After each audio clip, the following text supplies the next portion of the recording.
Цагийн төлбөр тооцоог хэрхэн бодох вэ?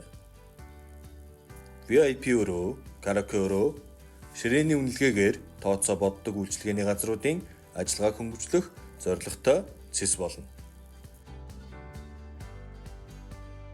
Үүний тулд тохиргоо эсгээр орж, нэмэлт бүртгэлийн ширээ бүртгэл цонхоор орж, ширээнд үнэлгээ оруулна. Нэгдүгээрт ширээний дугаарыг оруулж өгнө. Хамгийн ихдээ 3 оронтой тоо орох боломжтой ба захиалга хийхэд бүртгэсэн дугаараар захиалга бүртгэгдэнэ. Хоёрдугаарт тайлбар бичиж болох ба захиалга хэсэгт ширээ дуудагдахад харагдахгүй болохыг анхаарна уу? Гуравдугаарт уг ширээ мөн өрөөнд үнэлгээг бүртгэж өгөхдөө захиалганд байгаа ширээний үнийг өөрчлөх боломжгүй байна. Дөрөвдүгээрт идэвхтэй төлөвтэй ширээг захиалга хэсэгт харуулна. Идэвхгүй бол захиалга хэсэгт уг ширээ харагдахгүй бөгөөд захиалгад бүртгэгдэхгүй.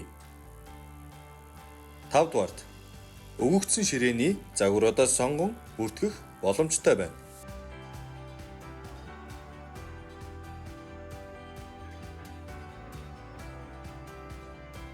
Цагийн тооцоог хэрхэн хийх вэ?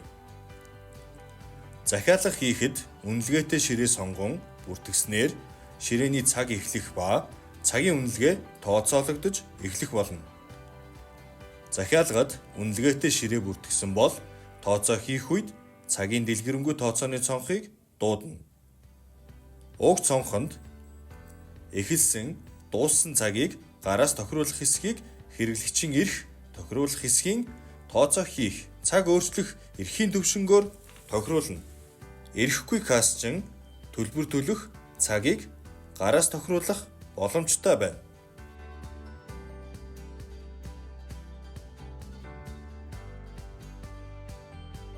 Нэгдүгээр цонх захиалгын дугаарыг харуулна.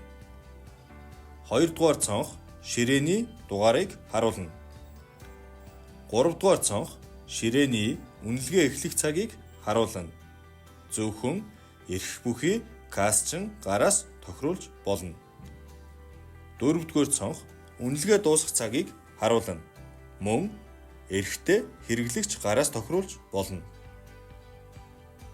Тавдугаар цонх ширээний нэг цагийн үнэлгээг харуулна. 6 дугаар цонх урамшуулалд үнэгүй цаг өгч тооцооноос хасах боломжтой байна. 7 дугаар цонх урамшуулалд бүртгэсэн цагуудын жагсаалтуудаас сонгох боломжтой. 8 дугаар цонх үргэлжилсэн цагаас урамшууллын цагийг хасаж тооцож харуулна.